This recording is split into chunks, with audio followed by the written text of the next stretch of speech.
আজ থেকে রাজ্যে শুরু হচ্ছে জনগণনার সেলফ এনুমারেশনের কাজ। আজ সকালে বাঁকুড়া শহরের প্রতাপবাগান এলাকায় মানুষকে এই জনগণনা সম্পর্কে সচেতন করতে মাঠে নামেন জেলা প্রশাসনের আধিকারিকেরা। বাড়ি বাড়ি ঘুরে আধিকারিকেরা বুঝিয়ে দিচ্ছেন কিভাবে এই সেলফ এনুমারেশনের ফর্ম অনলাইনে পূরণ করা যাবে। এ বিষয়ে বাঁকুড়া জেলা অতিরিক্ত জেলা শাসক চিরন্তন প্রামাণিক কি জানিয়েছেন শুনুন।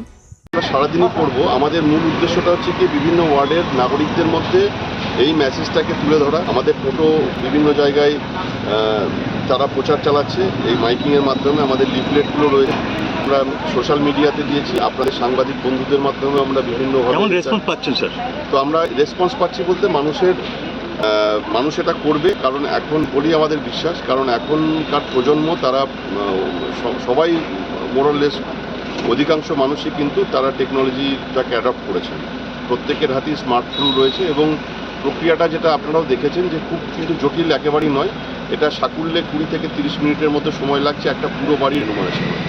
তো এটা যে কোনো সময়ই আমি একটু সময় নিয়ে যদি এটা ঘরে বসেই করে ফেলতে পারি, তো আমাদের বিশ্বাস যে এখনকার প্রজন্ম এটা কিন্তু ভালোভাবেই এবং এটা আমরা করে ফেলতে পারবো।